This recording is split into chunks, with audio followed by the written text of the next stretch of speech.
जय भीम नवोदय दोस्तों, मैं राहुल नागपाल आज एक हाजिर हूँ बड़ी दुखद घटना के साथ। और घटना मध्य प्रदेश से आ रही है। जी हाँ, मध्य प्रदेश जहाँ बीजेपी की सरकार है और शिवराज सिंह चौहान साहब, जिनको प्यार से लोग मामा भी कहते हैं, वो वहाँ के मुख्यमंत्री हैं। मध्य प्रदेश के गुना डिस्ट्रिक्ट का गांव है चगनपुर चक गुना डिस्ट्रिक्ट में गांव पड़ता है। जिस गांव में एक जगह थी, ज़मीन थी, जिस ज़मीन को सरकार ने एक यूनिवर्सिटी बनाने के लिए जो है वो कब्जे में ले लिया था। लेकिन उस पर पूर्व में जो कब्जा था, उस ज़मीन पर जो कब्जा था, वो गप्पू नाम का एक व्यक्ति था। गप्पू नाम के व्यक्ति का उस पर कब्जा था। जी, गप्पू पारदी नाम के व्यक्ति का उस पर कब्जा था। और उस गप्पू पारदी ने वो ज़मीन लंबे समय से अपने कब्जे में ले रखी थी, जिस पर वो किसानी का काम करता था। ज़मीन सरकार की थी और सरकार ने उसको फिर यूनिवर्सिटी के नाम जब किया तो सरकार का आदेश हुआ, ज़िले की जो फोर्स है, ज़िले की जो पुलिस है, उसको आदेश हुआ कि आप उस जगह को खाली करा करके शासन को के हवाले कीजिए ताकि वहाँ यूनिवर्सिटी का काम चल सके। जब वो मौका वारदात पर वहाँ पुलिस प्रशासन पहुँचा तो वहाँ देखा कि राजकुमार अहीरवार नाम का व्यक्ति जो उस जगह पर फसल उगाता था, वो उस पर किसानी कर रहा था। जांच में पता चला कि गप्पू पारदी नाम का जो व्यक्ति है, जिसके कब्जे में वो ज़मीन थी लंबे समय से, उसने वो राजकुमार अहीरवार को बटाई पर दे रखी थी। बटाई जो लोग नहीं समझते उनको मैं बता दूं कि बटाई का मतलब होता है कि ज़मीन जिस व्यक्ति की होती है वो व्यक्ति किसी को भी उस ज़मीन को दे सकता है। और जो व्यक्ति उसको लेता है, 1 वर्ष तक जितनी भी फसल उसमें होती है उसमें लागत वो व्यक्ति लगाता है। और जो मार्जिन आता है, जो प्रॉफिट होता है, वो ज़मींदार का, यानी जिसकी ज़मीन है और जो उस ज़मीन को बो रहा है। जैसे कि गप्पू पारदी और राजकुमार अहीरवार दोनों के बीच में समझौता कि जो उसमें लागत लगेगी वो राजकुमार अहीरवार लगाएगा, किसानी वो करेगा, लेकिन जो प्रॉफिट किसानी में से आएगा, फसल बेच करके आएगा, वो दोनों में 50-50 आधा आधा बांट दिया जाएगा। इसको कहते हैं बटाई पर किसानी करना। जी हाँ, गप्पू पारदी के पास लंबे समय से ये ज़मीन थी और राजकुमार अहीरवार को ये ज़मीन उसने बटाई पर जोतने बोने के लिए दे रखी थी। जब शासन प्रशासन वहाँ पहुँचा और उसने देखा कि वहाँ फसल खड़ी है और शासन प्रशासन ने जब वो खड़ी फसल को जोतने का काम शुरू किया तो राजकुमार अहीरवार और उसकी पत्नी, उसके बच्चे वहाँ पहुँचे और उन्होंने शासन प्रशासन से अनुरोध किया और कहा कि ये ज़मीन को बोने में उन्होंने लाखों रुपये खर्च किए हैं। उन्हें बिल्कुल मालूम नहीं था कि किस प्रकार से ज़मीन सरकारी है, और ना ही जो उसका लैंड ओनर एक तरीके से उनकी नज़र में था, जो ज़मींदार था गप्पू पारदी, उसने कभी राजकुमार अहीरवार को ये बताया था कि ये ज़मीन उसकी नहीं है बल्कि उसने कब्जा रखी है। शासन प्रशासन नहीं माना, उसने खड़ी फसल पर ट्रैक्टर चला दिया और ट्रैक्टर चलाने के आदेश दिए। नुकसान देखते हुए राजकुमार अहीरवार और उसकी पत्नी ने पास ही में पड़े कीटनाशक जो दवाइयाँ थीं, जो फसल में छिड़की जाती हैं, जो जहर होता है, एक तरीके से पॉइजन होता है, उसको राजकुमार अहीरवार और उसकी पत्नी ने शासन प्रशासन से कहा कि अगर आप हमारी फसल को नहीं छोड़ोगे, क्योंकि हम लाखों रुपए कर्जा लेकर के इस फसल में लगा चुके हैं, इस फसल को काट करके ही हम लोग बेच करके ही उस कर्जे को पटा सकते हैं। लेकिन शासन प्रशासन नहीं माना और राजकुमार और उसकी पत्नी ने वो कीटनाशक जहर जो है वो पी लिया, जिसके चलते दोनों पति पत्नी की मृत्यु हो गई। 3 बच्चे रोते हुए लगते वो छोड़ गए। तस्वीर दिल दहला देने वाली है, मेरी आंखें नम हो गई। आप भी इन फ़ोटो को देखेंगे तो शायद अगर मानवता और इंसानियत थोड़ी बहुत इस मुल्क के शासन प्रशासन में बची है तो उनके भी आंखें नम हुई होंगी। तब 3 छोटे छोटे मासूम बच्चे को छोड़ करके राजकुमार अहीरवार और उसकी पत्नी ने दम तोड़ दिया। अब सवाल यहाँ ये खड़ा होता है कि राजकुमार अहीरवार और उसकी पत्नी की मौत के जिम्मेदार आखिर है कौन? गप्पू पारदी, जिसने वो ज़मीन राजकुमार को दी थी, या शासन या प्रशासन, या शासन प्रशासन की वो लेट लतीफ़ी? मैं तो ये कहूँगा कि इस राजकुमार अहीरवार की मौत का जिम्मेदार हो कोई और नहीं बल्कि जो शासन प्रशासन है वो है। कानून के तरीके से भी अगर किसी ज़मीन को आप खाली कराते हैं तो 3 महीने का नोटिस आप उसको देते हैं। आप उसको नोटिस देंगे, कहेंगे कि ज़मीन सरकारी है और आप इस ज़मीन को खाली कर दीजिए, उसके लिए घोषणा होती है बाकायदा। लेकिन ऐसा इसमें शासन प्रशासन की तरफ से नहीं किया गया। और एक दलित, अहीरवार बोलें तो दलित और दलित बोलें तो उसमें भी ख़ास तौर से चमार जाति के किसान के पति पत्नी ने दोनों ने आत्महत्या करके अपनी जान दे दी। 3 बच्चे रोते बिलखते हुए छोड़ गए। उन बच्चों का क्या होगा और उन बच्चों की जिम्मेदारी कौन उठाएगा?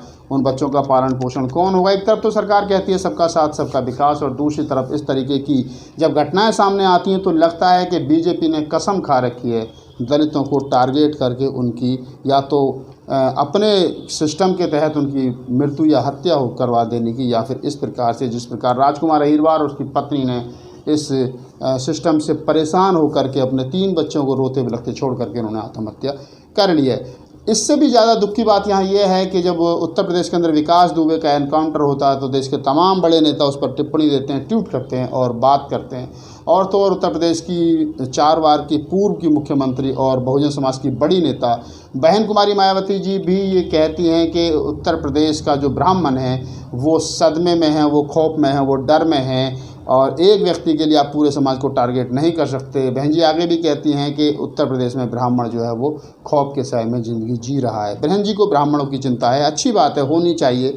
मैं बहन जी के इंस्टीट्यूट से बिल्कुल नाराज़ नहीं हूँ, लेकिन मेरा एक सवाल यहाँ खड़ा होता है कि विकास दुबे एक अपराधी था जिसको पुलिस ने एनकाउंटर में मार दिया। नहीं मारना चाहिए था, ट्रायल होना चाहिए था, कोर्ट में जाना चाहिए था मामला, लेकिन क्या मजबूरी पुलिस के सामने रही होगी ये तो बेहतर तरीके से पुलिस बता सकती है। लेकिन बहन जी को राजकुमार अहीरवार जो मध्य प्रदेश गुना का किसान है, दलित है, या अन्य किसी दलित नेता को बहन जी के नाम में यहाँ क्यों लूँ, किसी को नहीं आती है याद। लेकिन जब किसी ब्राह्मण का शोषण होता है या उस पर पुलिस प्रशासन कानून कार्रवाई करता है तो हमारे अपने लोग तो बोलते ही हैं और उनके भी अपने लोग बोलते हैं। लेकिन जब हमारा शोषण होता है, हमारे ऊपर गोलियाँ चलती हैं, हमारे ऊपर एट्रोसिटी एक तरीके से होती है तो कोई नहीं बोलता है। तो अब हम लोग उस स्थिति से गुजर रहा है समाज कि ना तो हमारे साथ अपने ही समाज के नेता हैं और ना ही सवर्ण समाज के नेता हैं। ये बात ज़रूर है कि जब वोट का समय होता है तो कांग्रेस भी हमें अपने पाले में खींचने का काम करती है और बहुजन समाज पार्टी भी अपने पाले में खींचने का काम करती है। जैसा कि हमने पूर्व में देखा कि मध्य प्रदेश और राजस्थान में दलित समाज ने बढ़ चढ़ करके कांग्रेस को वोट किया था और कारण था सिर्फ बीजेपी को रोकने के लिए। इसके चलते वहाँ बीजेपी को रोका गया और कांग्रेस की सरकार बनी।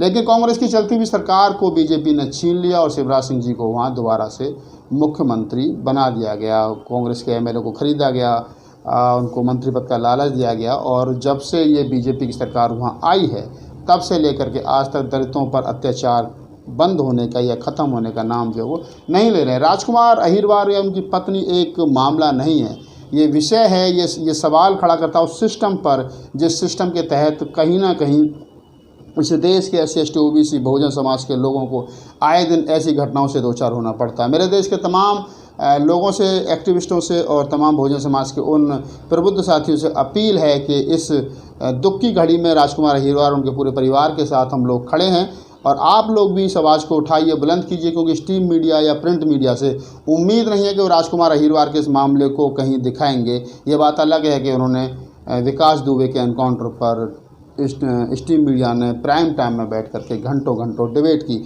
लेकिन आज उनके पास समय नहीं है कि आखिरकार शासन प्रशासन की जाती या लापरवाही के चलते एक दलित किसान ने अपनी पत्नी के साथ आत्महत्या कर ली और अपने पीछे छोड़ गया 3 बच्चे, नाबालिग बच्चे रोते बिलखते। आखिर उन बच्चों का क्या होगा, इस पर चर्चा करने के लिए स्ट्रीम मीडिया के पास समय नहीं है। मैं तमाम बहुजन समाज के एक्टिविस्ट और जो हमारे मीडिया बंधुओं से अपील करता हूं कि आप इस मुद्दे को उठाइए, हाईलाइट कीजिए और तमाम बहुजन समाज के नेताओं तक अगर ये वीडियो पहुंचे तो मेरी उनसे भी अपील है कि नींद से जगिए। आपके अपने लोगों का शोषण हो रहा है और आप हैं कि चुप्पी मारे बैठे हैं। आखिर ये कब तक चलेगा? लंबे समय तक ये चलने वाला नहीं है कि चुनाव 2 साल 4 साल 5 साल में आता रहेगा और अगर 2 आदमी भी शासन प्रशासन की बातों से या अपने बहुजन समाज के नेताओं की बेरुखी से नाराज़ होते हैं तो उसका लंबा नुकसान आप लोगों को उठाना पड़ सकता है।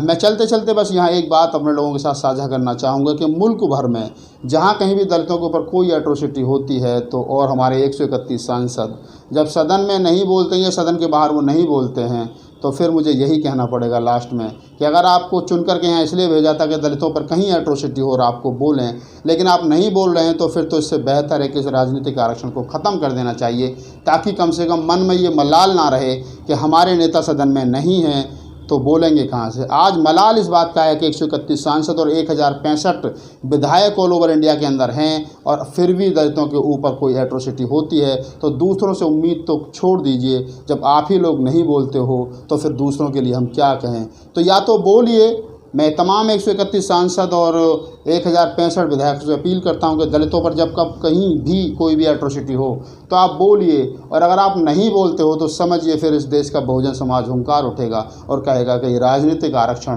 ख़त्म कीजिए, क्योंकि ये हमेशा पूरा भरा जाता है, इसमें एक सीट भी खाली नहीं रहती, इसमें 100% आरक्षण है और जो सरकारी नौकरियां वहाँ आरक्षण नहीं है, लेकिन फिर भी आप अगर नहीं बोलते हो तो ये दुख का विषय है। तो विचार कीजिए, और अगर आपको मेरा वीडियो अच्छा लगे मेरे तमाम राहुल लाइव 85 के दर्शकों को, तो इस वीडियो को आगे बढ़ाइए, मेरे चैनल को सब्सक्राइब कीजिए, लाइक कीजिए, इस वीडियो को अपनी राय दीजिए, और अगर आपका कोई सवाल है तो मुझे मेल भी कर सकते हैं rahulnagpalofficial@gmail.com पर। मैं आपसे लेता हूँ विदा। जय भीम, नमो बुद्धाय।